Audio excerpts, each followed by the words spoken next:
Welcome into another episode of the Fergus Spotlight Podcast. We've got some money men in the house. We're going to talk money. We're talking commodities. Actually, we're not really talking money. We're going to talk commodities, the real money. And I'm excited for it. There's a lot of, we've got into a lot of good topics on the show. I'm really, really excited for this one because everybody has to work with money. Everybody has to work within this system that we've been dealt, given, whether we agree with it or not. Like, money rules everything. So I've got a couple guys who know a lot about it.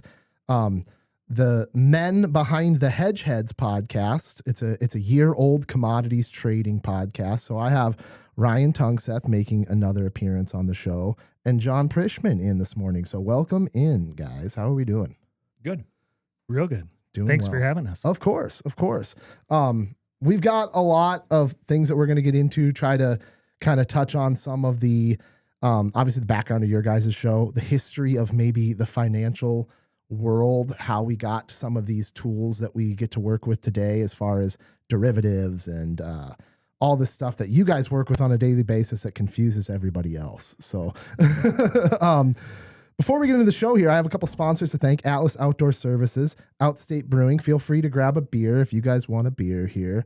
Stumbeano's, Victor Lundeen's, Fergus Home and Hardware, Liberty Business Systems, Wayne Schuett with Century 21 Atwood, and Dr. Zack Chiropractic. So, welcome in here, guys. Who wants to? I feel like we didn't get to know Ryan as well as we should have when he came on the podcast last time. And we haven't got to know Jon at all. So we've got a little bit of work to do to get to know you guys here. So who wants to go first? Oh, man. Jump right in. Go ahead, Jon. Yeah, and how far back do you want to start? I mean, you've got Fergus roots. Your family. I was coached and taught. I was taught by your mom in school. So I mean, share family history a little bit. Kind of who is Jon Prischmann? Yeah, so I grew up here, and Diane's my mother. She teaches, and then Carl was my father. He was on the football coaching program and baseball, and then Dan, a lot of people know my uncle, would have been really involved in the youth sports. So that's the Prischmann clan from Fergus. So I was born and raised here, and then went to Fergus High School, graduated in 1992, and then went up to Fargo for college. I started at NDSU, and I was gonna go to, I don't remember, but Ben Shire, I think offered, why don't you come to NDSU and stay at a house that they... Did you graduate with Ben? I did. Okay, so you guys were friends in high school. Very, very good friends. Gotcha. So he pulled you to NDSU. Yes. So we went to NDSU, and that's where it all began. The next year I transferred to Concordia, and I didn't really know what I wanted to do. I did fine in school, but I remember distinctly sitting in the library reading Ski Magazine. And you're a skier? Yeah. Okay. It's headed that way. So I remember thinking, I don't know what I want to do. My friend Jim Conklin at the time, he was going to go in a biology major just because that was the path of least resistance, the quickest he could graduate. I thought, boy, I don't think that's how it works. I'm going to go skiing. So I decided right there after that year that I would go out to Colorado and go ski. Where'd you end up? We went, it was 3 friends from high school, Tessa, Ben's wife, as a matter of fact, Beth Lundeen, and then Tammy Trengsrud. We all decided, they all had that in common too. They didn't know what they wanted to do. They were all in college, and then we headed out there. We didn't know where we could find a place. So we ended up in Vail, Colorado. Nice. I lived in Vail on and off for like 10 years. Okay, so I was 2 years there. I worked in Beaver Creek and learned a lot there. And I had a ball. It was the greatest. And then 2 years out there was enough for me, and I didn't know what I wanted to do. And this is where Ben comes in again, and he said, hey, I'm traveling. I'm in Australia on Disney on Ice. It actually started with his sister, Stephanie. Yeah. And she got him a stagehand job, and then he said, well, if you're not doing anything, would you like to do that? But I never went with Ben. I went on my own. He had got me the job, and so I started traveling. And during the travels, Kent Roberts was the book about commodities. That's where this all ties in. Okay. So I started trading when I was just doing the Disney on Ice around the world and the United States. And if the stage manager was ever looking for me, I was always on a payphone. I had been calling my broker, and I was. What year was this? It would have been calling your broker on the phone. It would have been 1999 because hogs went to about zero that year, literally zero. And I remember it. I think we were in Oberhausen, Germany, and so 1999 stands out at me. So I probably started 98, 99. I kind of knew what I was doing a little bit, and that's really where it all began. So I love the travel, but I always loved trading more. And that's how I came to be involved in commodities. So once I got off the road, I moved to Las Vegas because that's where all the show people go. Okay. And then worked at Siegfried and Roy. And then once we had a kid, we moved back here, and then I started in this business. So that's the long story shortened, at least. Okay. And then you met Ryan along the way somewhere? In high school, I have known Ryan. And what year did you graduate? Did you graduate with Ben and him? Or I you're graduated younger? in '94, so I was just behind a couple them years. Just a couple years. Okay. And Why do you seem so much younger, Ryan? I don't know. Okay. But if I knew the secret, I'd sell it. I don't know. Maybe, if I could get rid of the gray. Yeah. No, I was friends with John's brother, who was a year younger than me, so I hung out with him quite a bit. And so we've known each other. So as far as your kind of more like elaborate more on kind of your growth into like your career and what you do and maybe some different jobs that you had that led you. Do you have your own firm or like what do you do for? Okay. So I run Blue Creek Commodities in Fergus Falls here, and then I'll have business all over the place. Actually, I don't have much local business. I should, but I don't really advertise around here. But it's just could be anywhere in the United States, really. And then, so what we're doing with the Hedge Heads podcast, and we'll talk about that later. That ties in with I already do this, so we're working. That's a separate company. Yeah. Thinking like we're already doing this, these people can look over my shoulder and then they'll get a live update during the day, right? Plus the podcast and all that stuff. So that's where it came from. It ties in really close to what I already do. So I'm a commodity broker that I run my own brokerage downtown Fergus Falls on Vine Street, right across from Service to Side Street. Ryan has offices down there. He has one in my office. Then he has multiple buildings down there. Business wise, you guys are separate. You just come together for this podcast. No. How about we dive into my background a little? We can talk how we tie together a little bit. Perfect. But so I grew up in Fergus, but lived in the cities. Right, I moved down to the cities as soon as I graduated. Last was a golf pro there. And got the head pro job here in Fergus. Okay. And so 2011, we moved back here so I could run the golf course. After we had our second child, being a golf pro is not great for health insurance.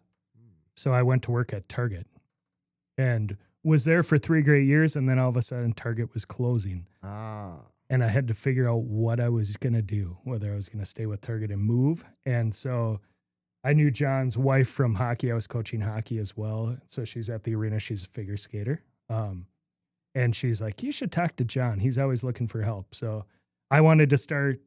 I was doing marketing in the winters when I wasn't, when the golf course wasn't open. And I wanted to do that more on my own. And John's like, well, how about you get your broker license? You can cover me while I'm on vacation and you can basically office out of here. And that was kind of the start of us working together. So I got my broker license. I don't pursue many clients, help John's clients quite a bit, and then run my marketing business. Yeah, you enjoy the markets too. Oh, I love the markets. Yeah. So that was 2018, I think. And one thing we didn't talk about sign guys at all on the last episode. How did that paint into the picture here? Yeah, because you're a part owner, or like, are you an operational manager owner of that company? Yeah. So the way Sign Guys worked was when I was working out at John's office after Target closed, I was doing the marketing side and I started a t-shirt line, started printing t-shirts. And at the time, Lake and Home magazine also had their office in John's building. Kip Johnson, who owns Lake and Home, was doing vinyl printing on the side. I was doing t-shirts, and we were talking all the time in the office and said, you know what? Shirts and graphics would make a great business.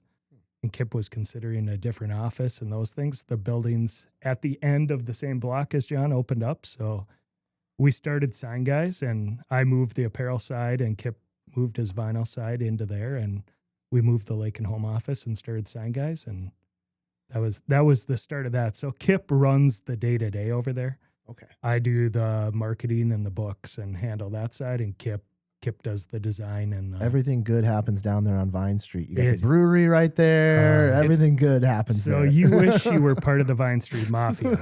Right. We have the Vine Street Mafia, and if you want, you can try and find a building there to join, but otherwise you just get to hang out at Outstate. Yeah. So who came up with the idea of starting this Hedge Heads podcast? Ryan did. Yeah. Of course, because you had done some other podcasting before. This is not your first venture. Correct. Yeah. So as from the marketing side, we do content creation, which includes video and audio work. And Jon would come into my office pretty much every day, and he'd start rattling off things about the market, and it's, stuff you wouldn't know or didn't understand sometimes, or had to look up. Got a hot trade, walk in and say, hot trade. And so I said, Jon, we gotta put these thoughts down. Like, it's good stuff. Yeah. I listen. I don't listen religiously, but yeah. I listen. I mean, I subscribe to the Hedge Heads, and I certainly like your guys' stuff for sure. Jon knows the markets really well. He has a good feed on the market. He especially understands spreads, which there's not a lot of info out there. We can talk more about that. And I'm like, this is stuff that will help people. And especially our focus, it's Hedge Heads, right? So our focus is more on the agricultural side, cattle and grains, and how do you hedge and when and what are those things? And what does it mean? What does hedging even mean, Jon? Yes. Yeah, we can dive into that.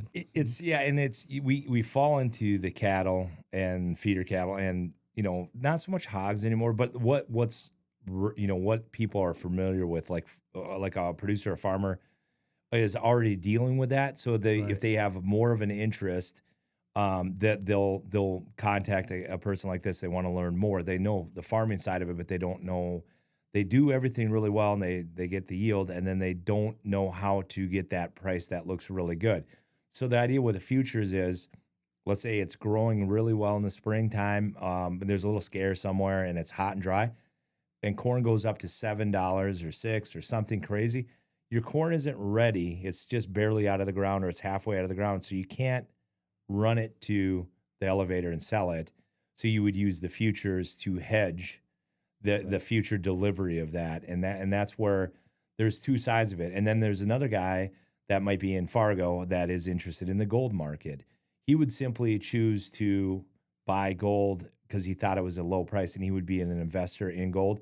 So there's speculation side, and then there's the hedge business side of it. And you can hedge interest rates. Banks hedge interest rates. You have currencies. You have, there's many things. There's oil hedging from North Dakota. If you have oil on your land, you can hedge. You like the $100 price. You can hedge it out a number of years. Like I say, the interest rates, that's something that ties into farming again. You could have locked in your rates that you wanted for your farm. Let's say you have an operating loan at 9% now. And you could see interest rates come in. You can use the futures way out there to hedge interest rates. So it covers a very wide umbrella of many, many things, and you can go many different directions. One guy doesn't farm, and he just wants to make money. And then the other guy is a very serious hedging. And his numbers, I'll have a guy that has it so planned out that he knows exactly how to use these tools, and he'll know his exact numbers. And you'll have him, or the next guy knows nothing about it and he wants to learn. So you see a little bit of everything from gigantic multi-state ranches to a guy you might talk to once a year and he just wants to learn more. And a lot of these, like you mentioned, a lot of those like buzzword investor words and stuff, like a lot of these assets and tools and like the system that we live in, right, has been built over thousands and thousands of years. I mean, all of this stuff is super rudimentary, super basic concepts that have essentially been, I think there's part of it that has kind of been, the terminology has gotten really, really like loaded with some of this stuff. But And then there's just like so many different people offering so many different tools based off of the same concept, which is you have a commodity, you know, its value is going to change over time, and you're building an asset to either sell it at a set price at a set date or buy it at a set price at a set date. Yep. So rather than playing the market, this is like what obviously like Tesla, and we're going to get into all these newer kind of commodities for the new age as we get into the future. But like Tesla buys all of their stuff at a set price. They're not like, they're all futured out. They're not buying. I mean, the market changes. Obviously, their future markets change and stuff, but those are the companies that are driving all these future prices. And farmers, obviously, like you said, you work with a lot of farmers. Yep. Yeah, it ends up falling that way. And then, or like you could use for an example, like there's airlines. There's a lot of different airlines. Southwest was one of the first airlines to adopt hedging program for their jet fuel.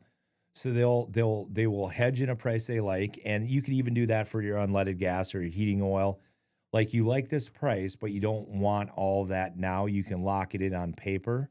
Southwest was one of the first to apply that. So when everybody else, when the fuel goes way higher, they're paying a lot less. But it can work against you too. You can hedge in, and the fuel can go a lot lower. You're still going to get that price. What's nice about our commodities is they're starting to come out with like micro-sized contracts. So it's starting to, get into a little more fractal. It's like the big diesel contracts, 40,000 gallons.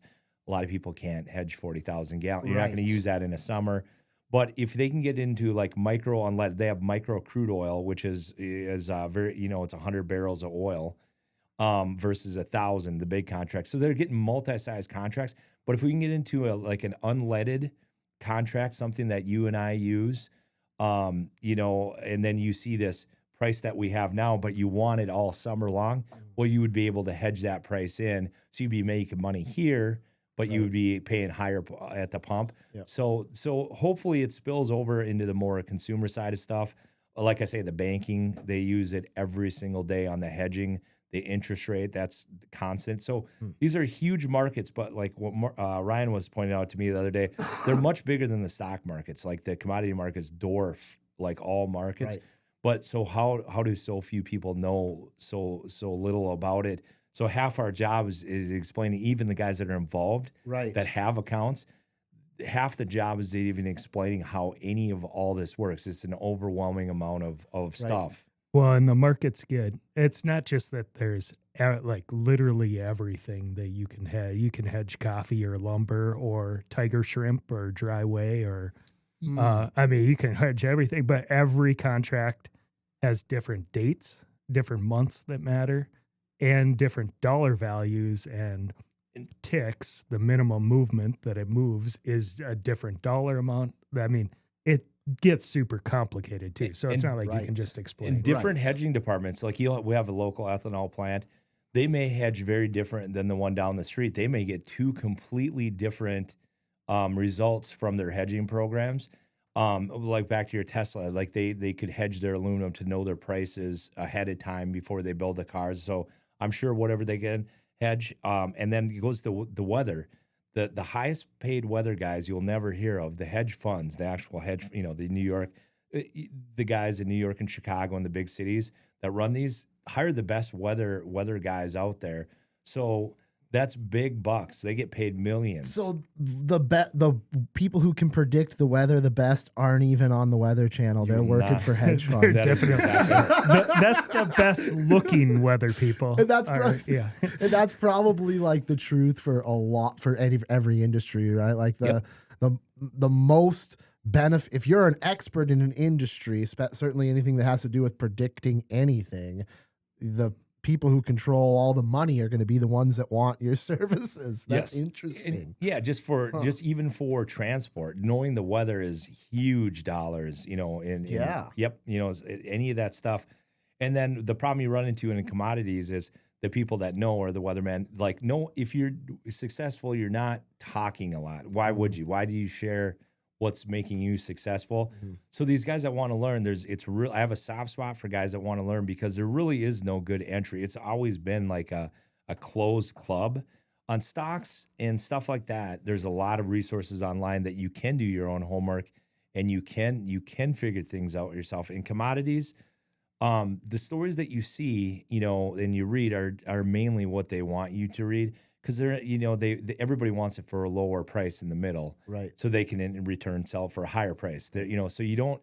There's, as long as you know that most people you're not getting the full truth in the stories, or it's that what they wanted to see, and you start walking the other direction, you usually are a lot more successful. So that's the main problem, is there's a lot of information. Like you said, you can sign up to a million different things, but the loudest voices are usually the worst, and that's usually where people gravitate. Right. And that works in the stock size stuff too. Yep. And the quiet guys that are doing well, they have no incentive to go out and teach.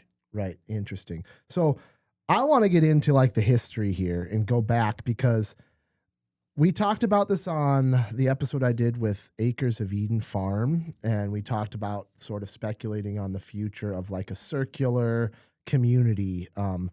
I know as we get into the future later, I have my theories about like what I think the perfect economy would look like. And it's commodity-backed cryptocurrencies that all basically trade against each other. And I think that's where the future, and maybe even the present, already is. But to bring it all the way back to like the reasons why commodities are traded, I mean, we live in this world where money is not backed by anything anymore. We entered this fiat currency era back in like the 70s. And so we're now in this world where everything is backed by this dollar that ultimately is nothing. So in the world of commodities, the way that money started by trading the things that you had, the simplicity. I have a cow, you have pigs. Let's, whatever, let's trade some stuff here. I have rice, you have salt. Like, let's make this happen. And then that's sort of how the early Mesopotamian economy was built, on all of these different commodities and all of these different things kind of building the economy and trading against each other. You said you don't look into any of that stuff, Ryan. You don't do much deep history about money and stuff like that? Not my area. Not your area. I was super into it. I know I've talked about this before, but the word salary is derived from the word salarium, or Latin salarium, which comes from salt. It's salt money, right? So Roman soldiers were paid their whatever they worked, or their worth, in weight in salt, and that was an easily tradable commodity, right? So that's where the term salary comes from. And then you kind of see it as everything sort of changes. It looks like the Code of Hammurabi in 1754 BC formalized commercial rules, including lending. It looks like historically maybe that's when future or forward contracts kind of would have had their roots. And then obviously the big medieval times, I think Amsterdam, there was the European fairs through the Middle Ages, that were hubs for, commodity. The Champagne fairs in France were big hubs for commodity exchanges. You had the Islamic merchants in the Middle East, refined bills of exchange. And then really Amsterdam. It looks like the 15 and 1600s is that like Tulip Mania, Amsterdam, when the options contracts really started kicking off, or what? Yeah, that was the first big bubble. And then China ties into this with the rice trade, and it all goes back to it's food, and it's super important that it gets to where it needs to go, in a timely manner. So you want to lock in that price to make sure that you can afford it.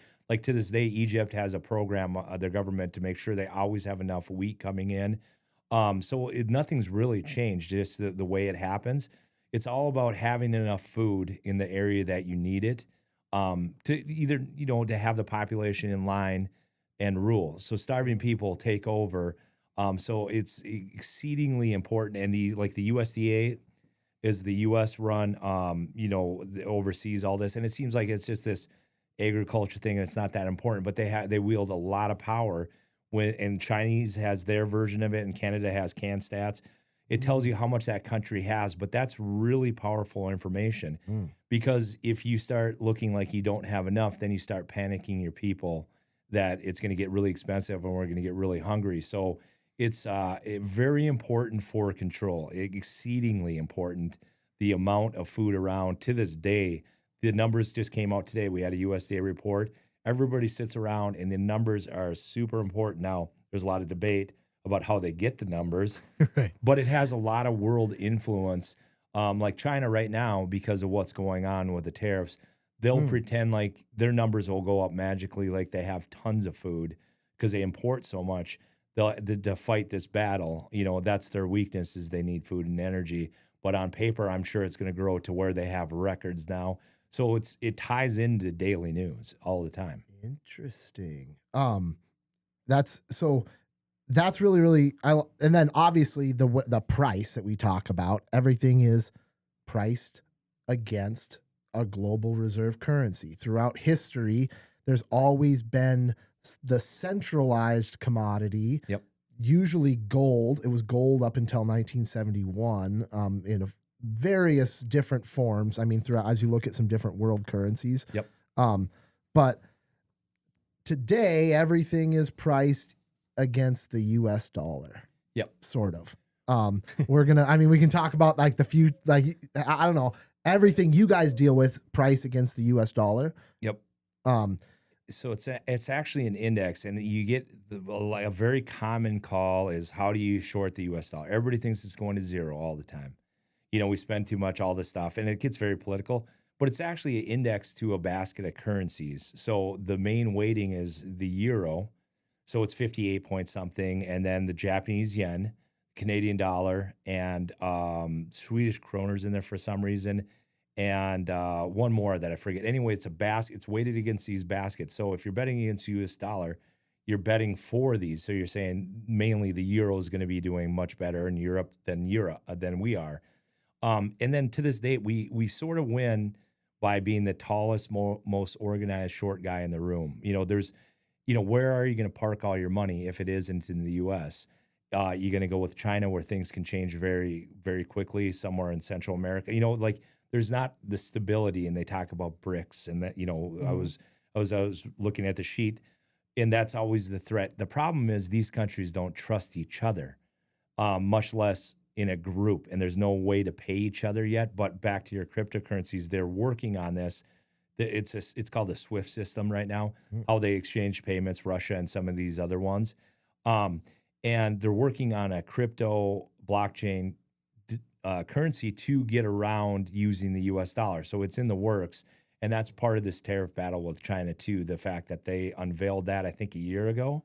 Right. And it's going to be a super fast payment system, bypassing everything. So the distrust will go down, and then it will eventually erode the U.S. dollar's dominance for sure. Well, and this is an interesting thing to just like take a snap back as like the far as the big picture of where we're at with the dollar.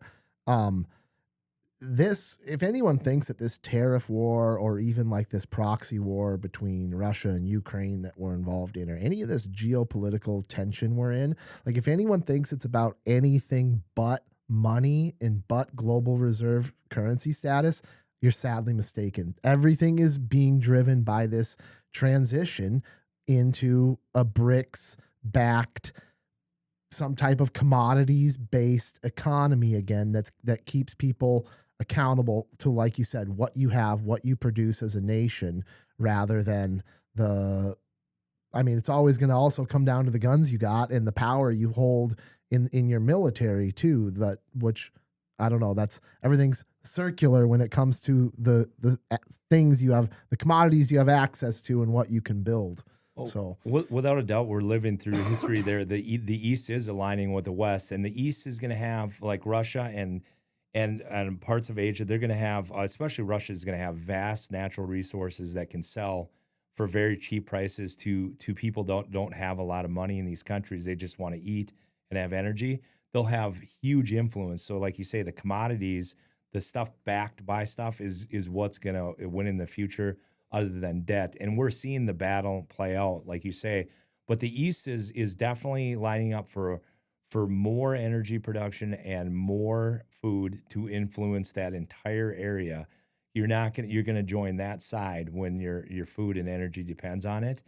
And really that's what they're trying to get together. And then China's very vulnerable with all the routes They need to get the food and energy to them.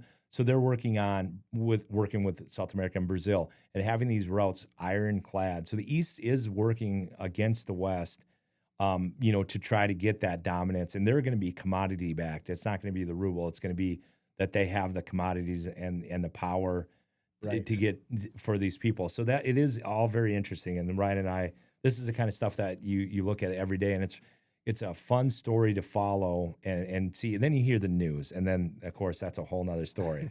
Like if you're in commodities, you learn really quick that the news is just that. It's for entertainment. I mean, you get about an eighth of the real story in any. It doesn't matter what side really. It's really not. You find the real story in money, like you say. Like you can have a political belief, but if you carry that into money, you're not going to do very well. So you develop a different kind of sense to what's going on because you want to get all the news, filter what's good, and then you can actually make money at it. That's how you get kind of trained that way. Not that we got it all figured out. We certainly don't. But you get to follow the story, and it's very exciting every day. And another point just on the news, like maybe an eighth of it's good, but it's also 3 to 5 days late. Yeah. It's the story's written after it's happened. You rarely see any signs of. Right. And the way that people invest with their phones now, they need that information coming to them. So the more information they're getting, the worse they're doing, and they're not understanding. Well, and I don't know to the extent of it. You guys can maybe speak on it a little bit more as we get into some of the tools that we're using today. But we're gonna get like serious triggers like we've seen recently. I mean, this is interesting timing. You guys coming on with the kind of short-term destruction of the market, or the world is dying as far as some people are concerned. You mentioned before the show, like, it's good for us. We make money on both ends of it, if you're doing the right thing. But as far as like those tools that we've seen access to, the Chicago Board of Trade, that's really the options markets were standardized out of that. Sort of all of that happening. Yeah, Chicago. So you had the meat packing districts, and you had the whole history of Chicago. So you had the CBOT, the Chicago Board of Trade. That's where the grains and mainly that stuff traded, and some of the interest rate products. And then you had the CME, which was going to be more meats orientated. Right. They were separate and competitors. And then CME, as eventually, it was owned by members, both exchanges. And you had the floor traders, trading places, and they're all yelling. That was actually in New York, but they had that, and then now it's one big giant corporation. It's the CME, so it's all together now, and so Chicago's the hub there, and then there's also for the energies, NYMEX and stuff, that's in New York. But the old pits where they used to yell, and I don't know, have you ever seen Trading Places? I don't know that I have seen Trading Places. You should. Oh, you should. I should. It's a great 80s movie. Okay. Highly recommend. Yes, it's like a documentary in our office every day. You'll want to trade orange juice. You'll want to run out orange juice and hog. They don't even have pork bellies anymore. But yeah, that's where in Chicago. So now CBOT is with the CME, and they're together, and probably more popular than ever. Right. And a lot of people are learning about options through stocks. And this is really that Chicago board of, and then the Chicago Board Options Exchange came in 1973. This was all like really fundamental financial tools that established the US dollar, that really set up for the establishment of the Federal Reserve in the early 1900s. It really paved the way for us to have a system that was ready to take over that world reserve currency status post World War II. And so that's really kind of what we saw post World War II, enter US or Bretton Woods agreement here in 1944. Gold was pegged at $35 an ounce at that time, and then enter the fiat era. And so that's when everything changed as far as commodity prices going way, way, way up. I mean, we saw gold now. I think gold's up over $3,100 an ounce today versus $35 an ounce back in 1971. Yep. And so, is that where your guys' careers essentially were born out of, fiat currency? I mean, you guys would be trading commodities like pegged to whatever the reserve currency is, and it will be like, yeah. Yeah, the oil-backed dollars. And like when I started, oil was $10, $11, maybe 12 if it got really expensive. Sugar was in the twos. And then, corn probably $2.75. $2.75, yeah. Hogs, $0. Yeah, so there was a really quiet How period. does something, I heard that, like, I've heard hogs went negative or something at one point. Oh, It was that like, was oil. That was That's a oil was classic. negative. That So- was a so great what day in the happens- office. what Oh my happens in the gosh. economy to cause something like a future price to go negative? They probably shouldn't have let it do that. They probably shouldn't have let it do that. No, there's really okay. So if it was storage capacity thing, like the delivery point, it would be Cushing, Oklahoma. There was so much oil around, there was nowhere to put it. At that point, you had storage capacity, somebody would have paid you for a few moments $50 to take a bunch of oil. So if you had any excess capacity, you would have made millions of dollars. But no one did it. So it got to be a logistics thing more than anything. And it wasn't available to the general public.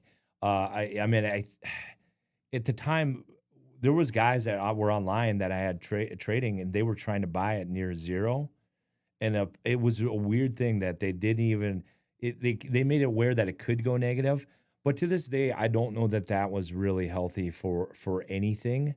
Hogs went, when I say they went to zero, it was more that it cost the gas money to run it in cost more than you would net out what they would even give you. Mm. And that really, even around this area, you'd have hogs mixed with on the farm a little bit here or there. It took all that hog industry out completely when it went to there.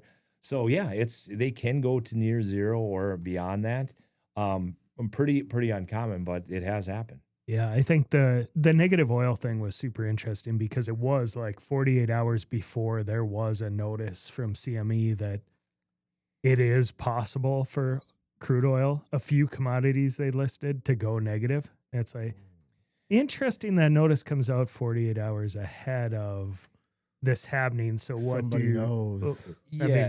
Somebody, it's the news thing, right? There's people Somebody in the middle always- that make a lot of money, and you don't always get the full story. And as contracts go into delivery, they do expire. They're not like stocks.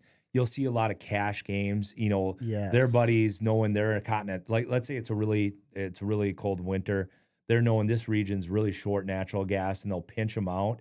Like it's not a nice world at all. Right. And everything you guys deal with, all of these commodities contracts, everything is delivery, right? You guys aren't, I shouldn't say everything.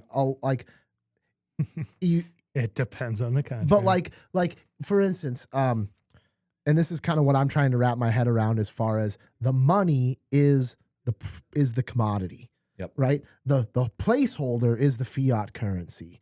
And so like when you're taking, let's say, $5,000 and opening up a futures contract, you're buying the commodity. Like you're like, or in some cases, the option to buy the commodity at a set price. Yeah, we should usually. go over that. So it's the draw for people in commodities is, you just needed a little deposit on 1,000 barrels of oil. Like if you wanted to buy 1,000 barrels of oil, you'd have to pay the cash price. Mm-hmm. But in commodities, the draw is that you get all this leverage, but it does cut both ways.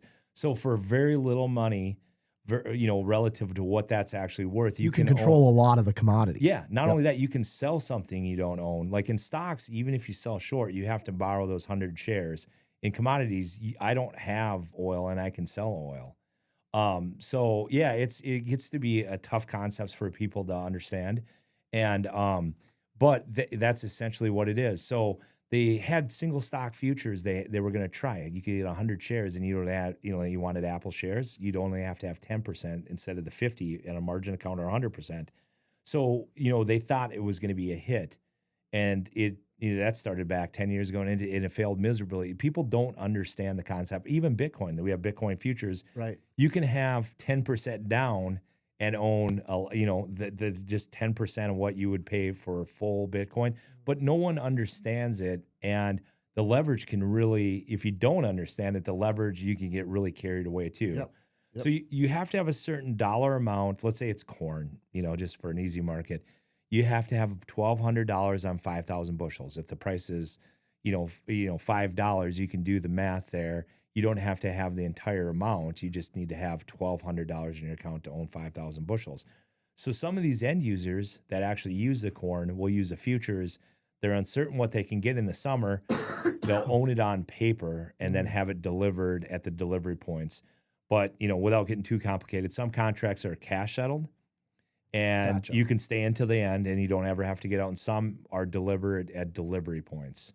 Gotcha. So I'm big into crypto, not like big into it. I mean, I think it's going to be a huge tool in current, it already is, but I think it's going to be even bigger in the commodities world as we get into something as simple as even, we talked about this on the Acres of Eden episode. I could put 12, I could put a dozen eggs up, or let's say I have 36 dozen eggs, whatever, throw these up on this crypto exchange, and you could trade it directly against whatever asset, and the exchange rate is whatever the people are willing to pay for that. And you don't even have a fiat middleman at all. Everything's just happening in this big marketplace with a bunch of different commodities that are all kind of trading against each other. And then something raises as that reserve. You're gonna have a few people fighting you on that one. the middle guys make a very good living. I'm not one of those. And that's the idea of like something, when something comes up that's decentralized, or like something like cryptocurrency that allows essentially the cutting out of the middleman in a lot of this stuff. Like, it's gonna change the future drastically, not just a little bit. It's gonna change it drastically as far as how we're looking at what we're pegging against what. The other way to look at that, though, would be it might be just going back to the past, because the reason that there is an exchange, the reason the CBOT's here, I mean, you go back and look at the start of it, the CME was wheat in Chicago, was a big part of it. And it was, I have to grow wheat and I need to know how much I'm going to sell it for. I have these inputs, and you have people who need to buy wheat and they want to know how much they have to pay it for. They need to know what they're going to pay for the wheat before they get it. And so exchange where you can exchange it and the money's, held by a third party. So you need that person to guarantee that. Yeah. I mean, so that's the old system. And I don't disagree that it'll move away from that. Interesting. And I wonder what things look like. Obviously you can talk more about maybe the global picture of money, where we're at with the BRICS nations sort of rising up to challenge the US dollar. We talked about Ray Dalio's book, Changing World Order, a couple episodes ago, as far as reserve currencies roughly change every 80 to 110 years going back. You can look at Portugal, Spain, Netherlands, France, United Kingdom, and now sort of the US dollar, which conveniently enough, we're crossing that 80-year mark as far as the U.S. dollar's status as a reserve currency. So there's many reasons to believe we're at the end of the U.S. dollar sort of backing everything. I believe we started some type of a Bitcoin standard in the last 10 years, and we don't realize it yet. I think that there's still a lot more to be uncovered with that, but it's the only fiat, but it's not fiat, but it's the only fake currency that has a limit to it, as far as a standardized, limited fake currency, rather than just all these countries that are just sort of unlimited, or like, they limit each other sort of with how much they can produce. I have a question for you. Yes. Right? How much is Bitcoin worth? Bitcoin's worth nothing. Okay.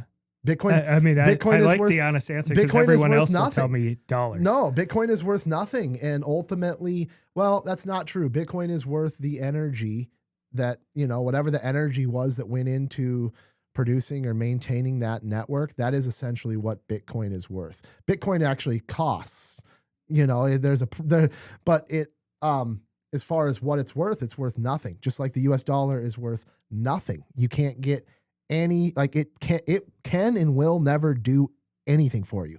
US dollar, you can trade it for whatever you want, but it is never going to do anything. You can wipe your butt with it, but the US dollar is never going to do anything for you. Bitcoin does not have a purpose. It doesn't do anything. It is a marker. It's a placeholder. The limited supply of 21 million Bitcoins that will ever exist make it, in my opinion, a very, very attractive placeholder to have.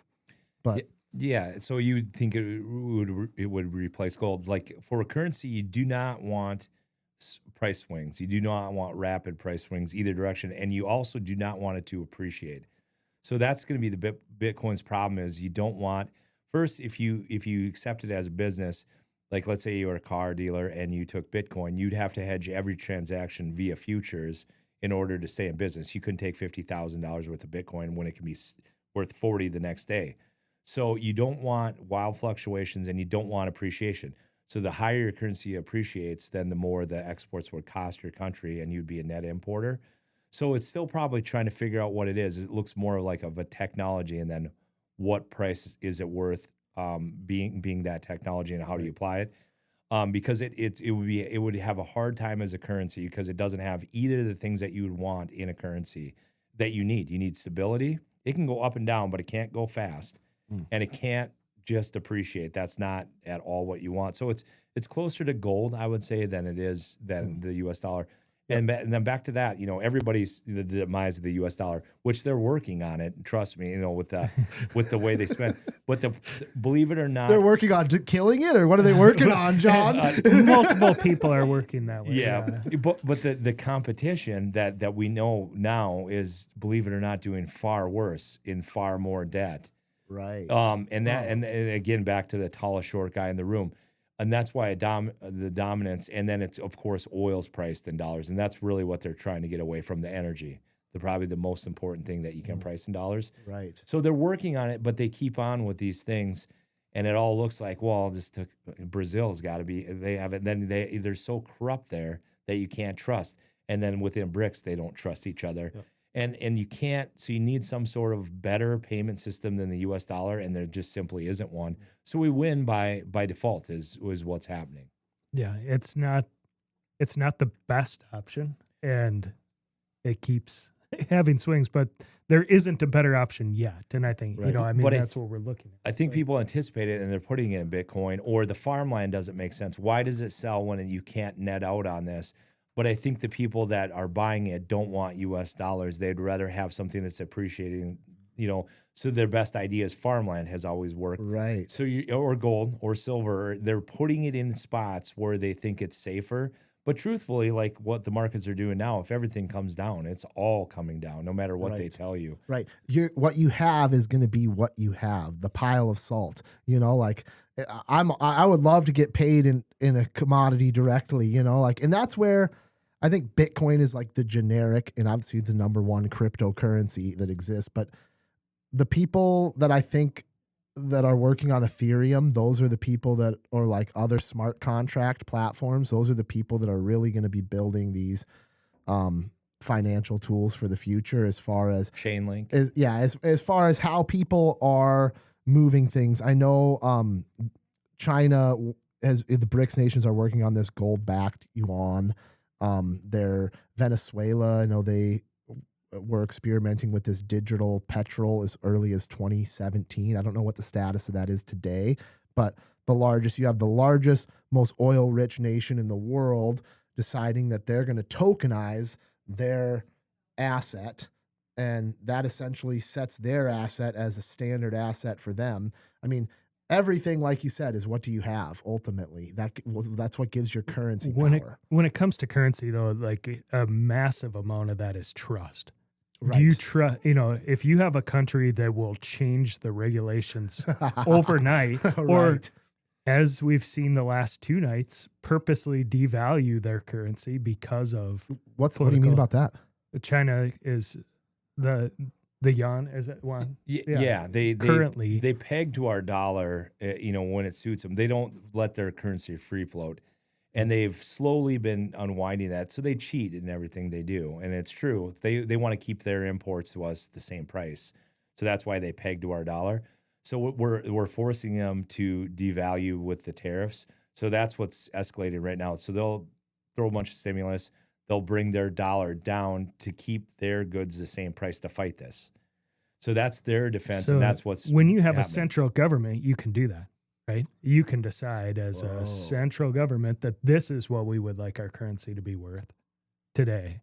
Oh. Yeah, and clearly what Trump's doing with the currency and their plan is to slowly lower it to raise our exports.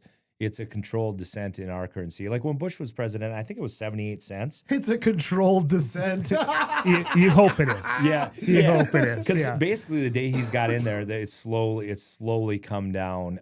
There's lots going on behind the scenes, but they can control the short-term rates, and if they want a weak dollar policy or a strong dollar policy. And, you want to find that balance always. And you've seen the extremes. Like I say, when Bush was there, it was 78 cents and oil was $150. So you always are trying to find that balance of good imports and exports for your country with a currency with a stable currency. But yeah, I don't think anything's in control right now. The bonds really is what triggered the 90-day pause. And of all people, it was from Japan. Everybody thought it was China. So there's always a lot more to the story than people see. Like you hear both sides tell what they think just happened with the 90 days. And it's right. The real story is right there in the center where they had probably planned on using this put, that they were going to back off the tariffs. But I don't think they didn't think they needed to do it this soon. And then the bond market forced their hand into doing it very quickly because the bond rates were coming up. They don't control the back end of the curve, the longer term interest rates. So China started dumping their treasuries, and that affected the bond market. So bonds go down, the yields go up. Anyway, so there's all kinds of moving parts every day. Very hard to know who's doing what.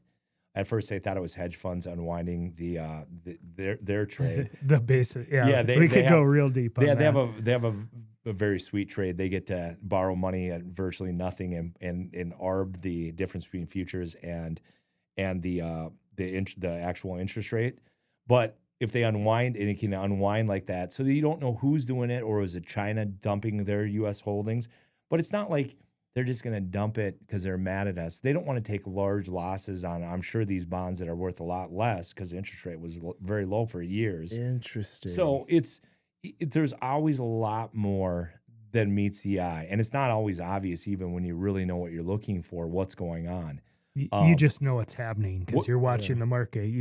You find out why. Well, you read 8 different stories about why, and you choose which one you think is the best explanation. The bonds are the most important. That's what seized up 08. That's when you can't make payroll, and it's the credit. Once the credit swaps start getting really wide. Do you think the system's too big to fail, or do you think it's just going to be epic when it does? The bond markets and everything fails. And what does a shift into a commodities-backed economy look like again? Because that's where we're headed. Eventually, we have to reciprocate. Because of what they did in 08, it probably is not going to be good. It's probably not going to be good. Well, Lehman Brothers and Bear Stearns, and it started to really accelerate. It reminds me a little of this. It was way worse in 08. And then it was so out of control that they felt the need to back it up by the entire government. And that's really what bottomed everything in 08, that we're going to start buying our own bonds. We're going to control this. Like the governments became very hands-on. So we never got that correction. And since then, we've essentially gone up and haven't corrected. So what probably has happened here is asset prices probably have topped out with the interest rates. So you had the low rate. Let's say you wanted a boat. You weren't looking at, can I afford the boat? Can I afford the monthly payment? And people would buy stuff, pontoons, boats, cars. They could afford the monthly payment with that low interest rate. So now interest rates have come up. And so if they couldn't afford that with the lowest interest rate, they certainly aren't going to afford it with a higher interest rate. So really the asset prices probably have all topped out. Housing's hung in here because of the inventory's fairly low, and the people are locked into low rates, don't want to move. So it's you can't really tell, but it's probably going to be really bad because they never truly let it correct. And you didn't get that excess out of the system. It only grew this whole time to where people just maxed out everything. And that's probably where we are right now with a lot of people. The inflation's going to be the final push to them. Just, you can't get blood from a turnip. So eventually everything goes down no matter what anybody does. Right. When there's not money, you can grow your way out of it, which I'm sure is Trump's plan, that we're going to control demolition, get everything on it, get deflation here so things are cheaper, and then grow out of it. I'm sure that's what their plan is. And who knows if it's going to work? No one knows.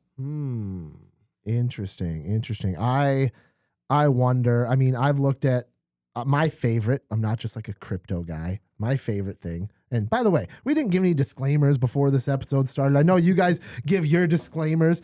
I'm not, if you're taking financial advice from me, you got bigger problems. So I'm certainly not a financial advisor, but I'm just a classic guy. I love my cryptocurrency, but I really think the best asset anyone can own is silver.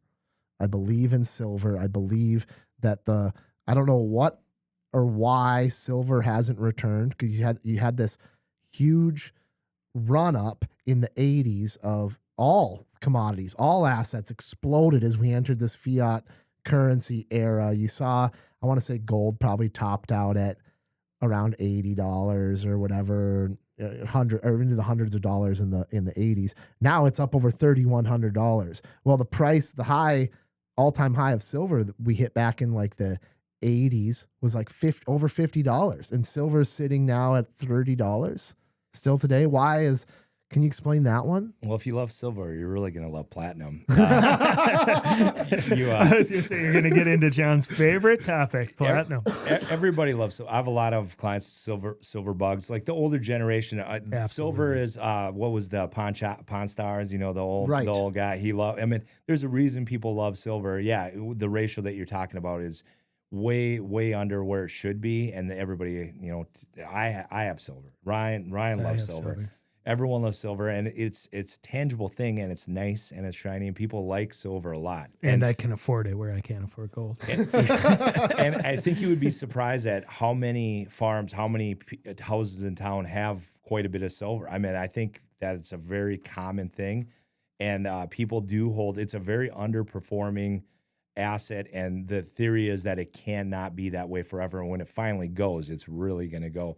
And that's the big draw to silver. But you see these really nasty cycles in silver. It wasn't too long ago at the office, I was getting silver rounds from Ampex online delivered for like $16, $17 delivered. Wow. You know, so it gets through really nasty cycles. But the silver guys, you know, are even more passionate, I say, than the gold guys.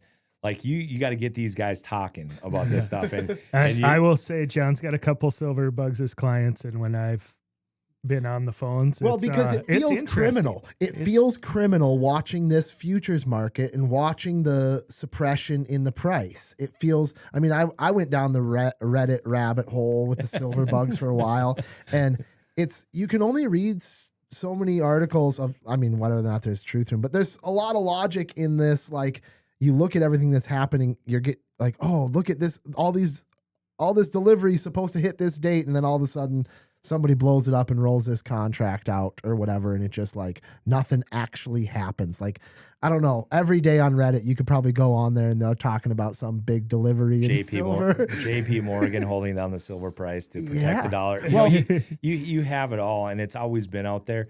And the theory is that if silver goes, there goes the U.S. dollar. You know, so that's so it's easy to see how there's an evil hand holding it down because everything hinges on silver. Well, and it's such a unique asset for its thermoconductive nature, right? Yep. Silver, I think, you need like a kilo of silver to build every Tesla or something. Like a kilo of silver goes into each Tesla. So it's a very important part of the future of economy, as are all of these lithium, cobalt, rare earths. Talk about platinum. Let's talk about it.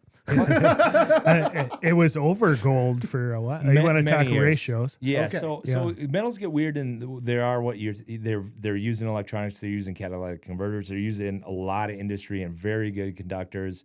And so it's got a utility, and then it's got the idea that it could be jewelry, and it's a gift as well as a store of value. So it's very interesting. It's got a number of different things. So it'll tie, like platinum will tie itself to, are people going to buy cars because of catalytic converters? The economy's soft now, and then platinum goes down. But then it'll go, no, this is a store of value. It's way too cheap down here. So it'll wear a lot of different hats. Platinum is more rare than gold, and it's more expensive to mine. A lot of it comes from Africa and South Africa. But it was like double the price of gold for most of, like, when we were growing up. And it fell out of favor somehow, and it was So gold's a 100-ounce contract. They have 33 ounce, and then they have a micro gold too. I don't even know what. I think it's 30 ounces. Size, yeah. But then platinum was 50 ounces because it was always too big a contract to be 100 ounces. But now, when you say that, like that contract, what does that mean? What does that look like? You own 50 ounce. You can go down. So you have to buy it 50 ounces at a time. Yeah, and it's priced in ounce. Yes, per ounce, and then you have to do 50 times that price is how much that contract is worth. So why would you buy it in futures? Well, you don't have to pay the whatever premium. It's a pretty rich premium. So let's say it's $1,000 an ounce. There's usually $175 premium on it. If you buy it physically, you don't have to buy. And then some people buy so many metals, they use futures. It becomes a physicality thing. Like they simply can't have any more wherever they're storing it. Right. I wish I had that problem. I'm looking to have that problem in the future. I need that. Yeah. And so, I just can't store any more of this gold in my house. The floors won't take it. They're going to fall through.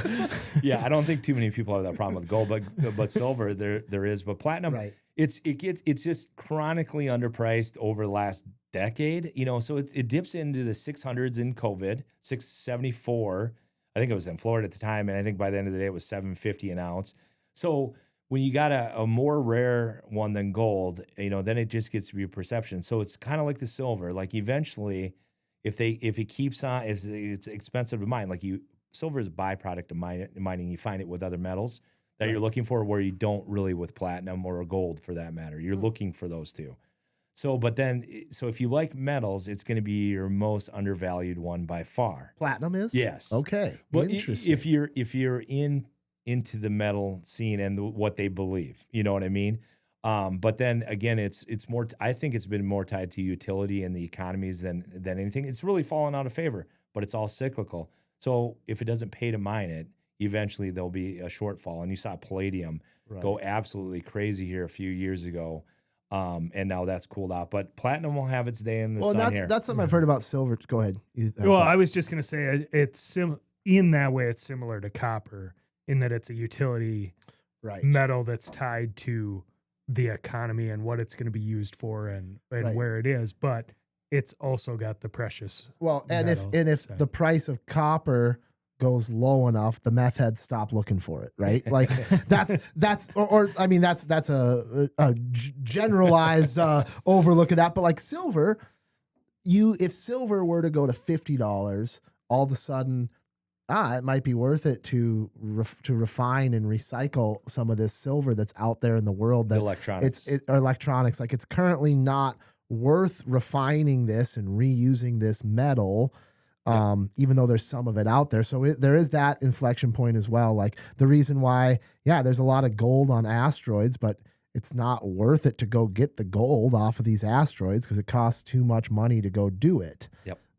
So there's that. The same thing with copper and all of that. Aluminum cans, Yeah, and that's how it works in commodities. When production costs go so much, like you'll hear the grain farmers saying we're over the cost of production. Eventually, the market will fix that. Like it'll become so unfavorable that it'll quit being produced. Back to platinum, it'll become so unfavorable it won't pay to mine, and then the supply will go down, and then the price goes up, and then production goes up. So it's all cyclical in all these commodities.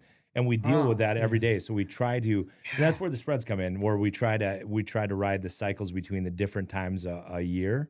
Well, you see that the easy one to see is oil. When oil is at $40, you're not.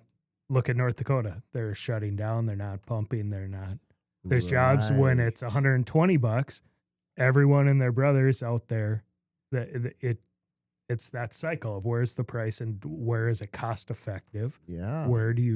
Because why would you do it if you don't make money? And even in what's happening today in the markets, so China buys food and energy that you need that, where we buy their things, their plastic things or whatever they manufacture. So the theory is that we'll have a lot more leverage. You can, so they'll start buying all their beans from South America now. But still, the world's still going to eat the same amount of soybeans, or need that amount. So the demand's going to shift around the world now. And this happened, actually, all this happened in 2018. It just simply wasn't in the news cycles, right? Which is kind of funny. What happened then? The same thing. The trade war. The tariffs. I would- and yep. Yes. Well, it was specifically China, which is part of it. I mean, which we're at in the the time, same. which was much bigger because no one knew what was going to happen. And but it just simply wasn't in the news cycles. This has actually happened once before. So you have some sort of template the way way this is going to play As far as that goes, the template and all of that, like, do you guys deal with correlations a lot? Are you guys running correlation analysis? Like, the R squared or obviously, I don't know what the historical ratio between like silver and gold is. If it's whatever, 50 to 1, 100 to 1, people choose different numbers there. But the idea is that asset A moves, asset B follows, or asset B tanks, asset A follows. So you guys deal with that all the time. What are some of the best pairs that you guys deal with as far as watching this and chasing it? That's fine. I'm going to say two things. One, in commodities, a lot of those pairs are seasonals and it's contracts to each other. So July corn versus December corn, or July soybeans versus November beans. But like we just talked this morning on our podcast about the corn wheat spread. That's a feed spread. Corn and wheat can be used for feed for cattle. That spread has $1. That's typical. We talked about what was the other one? You had cattle. So the relationship to those things, especially over a calendar time, not saying that the other markets don't affect, there's the, what do they call it? The crack spreads, where that's oil versus the things that you make out of oil. The products. Yeah. So there's those spreads and but all the markets interrelate. Or natural gas, like your winter months are going to be way more expensive than your summer months. You actually use a lot of natural gas in the summer. That's a lot that runs the generators to run air conditioning. A lot of people don't. You learn a lot when you're in commodities, but you use a lot more in the winter. So you're always looking for these misalignments and that's where, when I was talking to you, I do a little, even within what I do is a little different with the spreads. You're looking for these misalignments, and that's where I like to be. That's where, when one gets out of whack versus the other one. And it'll even get to different classes of wheat. So you have Kansas wheat. Well, you have Chicago wheat, which is going to be your lowest grade wheat. It's going to be your cheaper crackers and stuff, maybe your Aldi crackers, your discount stuff. Even in the feed, it'll be in feed. And then you'll have a higher protein, which will be Kansas wheat. That's another winter wheat. So that'll be a little higher quality, thus should be higher priced. And then you'll have Minneapolis wheat grown around here. And that's going to be the highest quality wheat that we grow in the U.S. So that should carry even a bigger premium. But through all this, it really is. Minneapolis wheat's the highest. Like, that's the premium highest wheat, protein. Yeah, I mean, you want to make a good cake, it's that. Yeah, so that goes back to saying, like, so Minnesota has some wealth as far as what the state is worth and what the state can produce. Then, well, they don't get paid for producing it, and I think the wheat guys we've lost our export market. And back to what's happening right now, we've lost our wheat export market over the last 20 years to virtually nothing.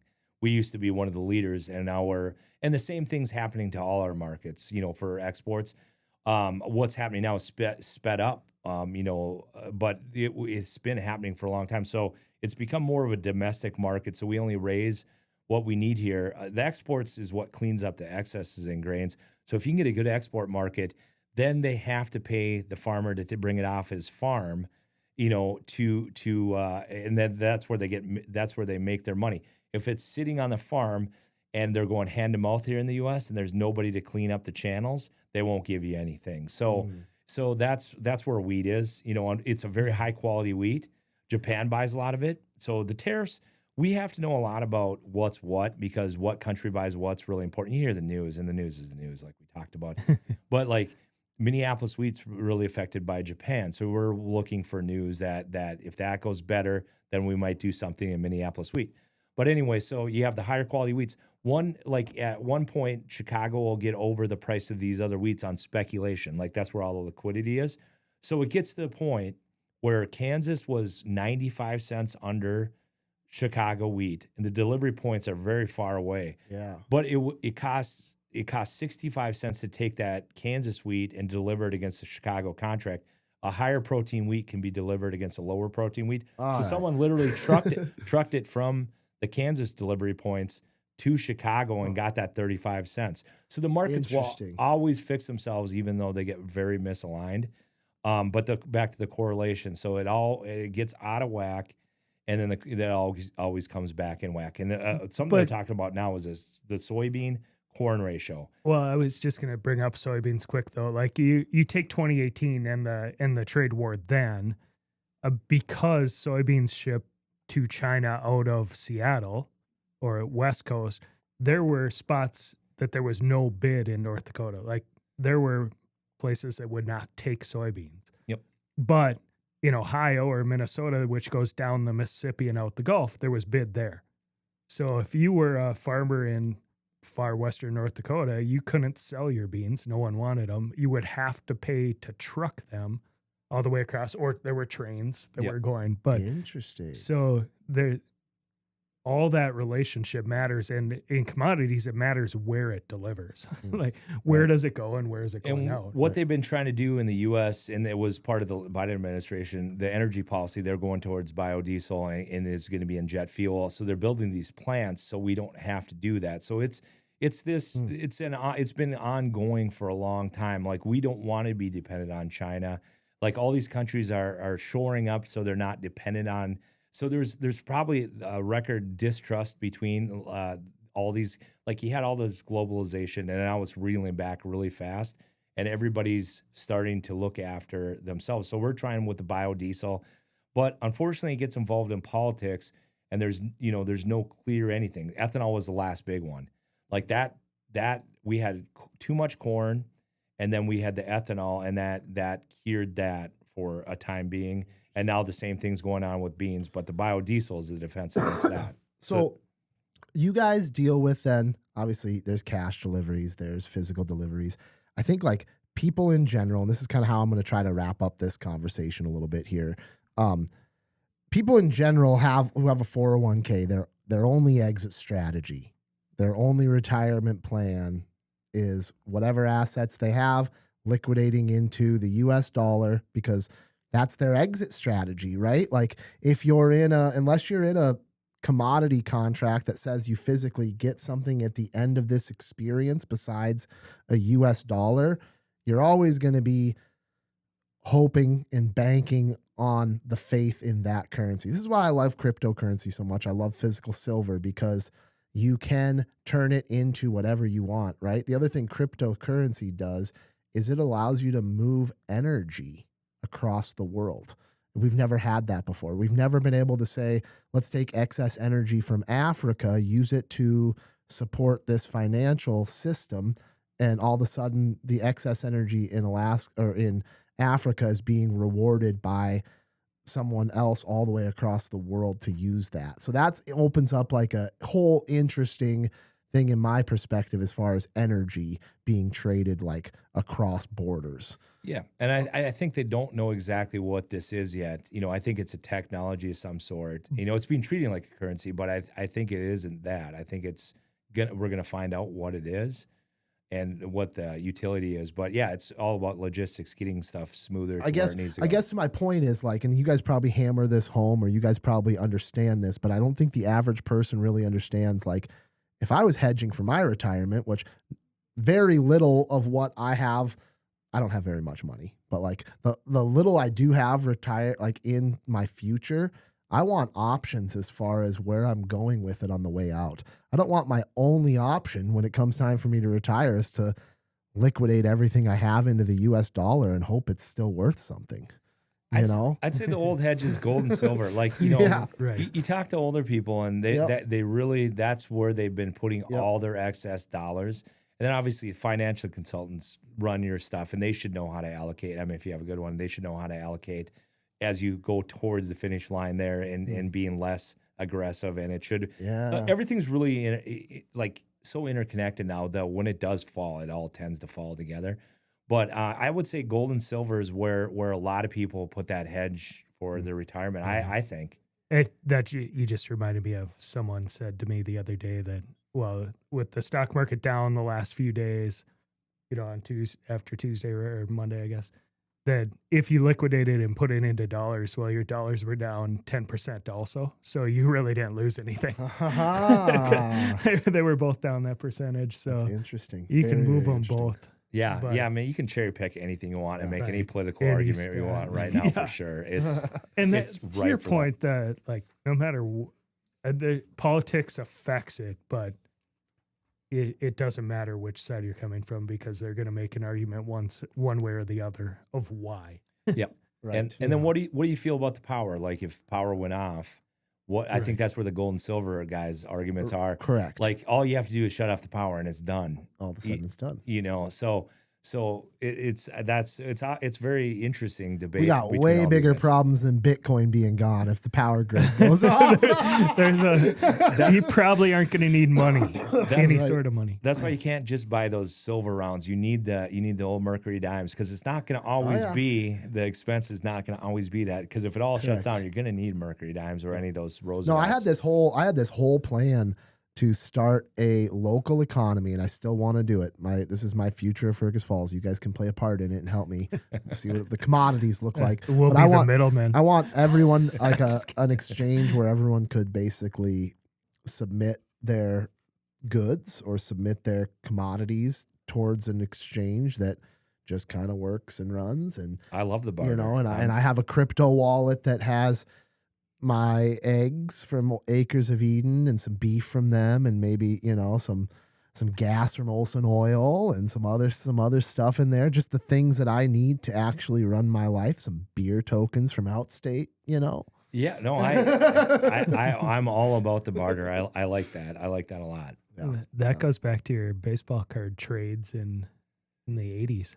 Yeah, I thought I was gonna retire in Ellis Burks. Didn't pan out. Or Mike Greenwell. I had Kevin Seitzer. There was some good ones in there. Ben and I collected a lot of cards, and we were convinced. Unfortunately, it was a steroid era, and it's not worth a lot anymore. Oh, all those guys that were so good, they got cancel cultured because of the steroids. They just didn't get the respect, and they all went way up, and then everything.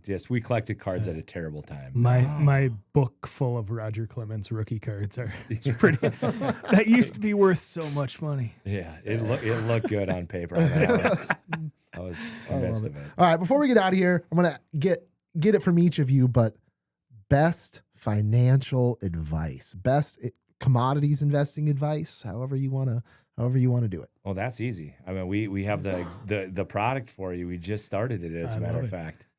You can hear us every day if you want to. Tell them about it. Yeah. Thehedgeheads.com is the website. Thehedgeheads.com. And yeah, we discuss hedging. We have the free version of the podcast and newsletter. Podcast comes out Mondays, newsletter on Wednesdays. But then we have the Hedge Heads Insider, which is a daily update with market moves. And if you're watching those moves, It's educational ideas, and it's like looking over our shoulders when what we're up to, Okay. you know, and just better communication. So if you run a farm, it's going to be cash. It's going to be when to roll contracts. It's going to be how to do much better than you're doing. The bar in our industry is very low, and you know, so that's kind of why we started. We can hopefully provide a lot better content, you know, and you can listen to it for free and see what you think too. So that's the podcast. And then what's the paid? How much does it cost to be a part of this paid journey with you guys? It's a bargain. Yeah, It's a bargain. It is a bargain. $49 a month or $4.99 for the year. Okay, awesome. Yeah. And that gets daily, like they can follow you and watch you day trade. It's going to go to their email, and it's going to be an embedded player, the subscribers. So they, like, let's say you're out in the field and you want, you know, it won't all just be grains and cattle. It'll definitely be talking about gold, silver, and all that stuff. And then it's just, you know, 2 to 8 minutes. It's going to be me for 4 of the days of the week, and then Ryan and I on Thursday mornings. Awesome. Yeah. And those are more specific. The Monday podcast, we cover the general markets overview highlights, like what are we seeing? But the daily update is, you know, this is the specific market we're watching. This is contracts we're looking at. Here's why you would want to look at this contract. Here's why it makes sense, or spreads especially. Like, And they can what just are like these give you, spreads they in? can just like give you their money too. Just like, hey, Yeah, they on that Blue Creek will you side. just like, you just take this and do something with it for me? Like, Yeah, that's stuff we can't talk about. We're you know, we have a lot of compliance. Okay. But yeah, definitely on the Blue Creek side of stuff, like they can have an account and have that. Or if you don't have an account, the idea is that some guys don't want an account. They just want better information coming to them. Right. So that's what we're targeting. And I think I think there's a big need for it. Cool. So, we're not from Chicago, so that might not go very far in this area. We just pretend we're from Chicago, and then I think you'll like us better. But, it's that's the idea behind it anyways, to help guys out that just want better information, but not too much. Yeah. A little story every day. Awesome. Well, what else you guys got for us on the way out here? We've been talking for a while. An hour and 20 minutes is about as long as any of my shows go. So what else you guys want to say on the way out here? Well, let's talk about specific contracts and the months and how I'm just kidding. But if you want that stuff, they go into that all the time on the daily. Listen to Hedge Heads. It's good content for financial stuff coming right out of Fergus Falls here, which is really, really cool seeing people in Fergus Falls producing this stuff. You guys have listeners all over the country, all over the world, I'm sure, as far as people. Not world yet, but not we're world yet. We're working on it. There we go. Awesome. Cool. Well, thank you guys very much for joining the show. Yeah, it was fun. Yeah, thank you. Mm-hmm. Thank you, of course, to the sponsors: Atlas Outdoor Services, Outstate Brewing, Stumbeano's Coffee, Victor Lundeen's, Fergus Home and Hardware, Liberty Business Systems, Wayne Schuett with Century 21 Atwood, and Dr. Zack Chiropractic. So have a good one, guys. Have a good week.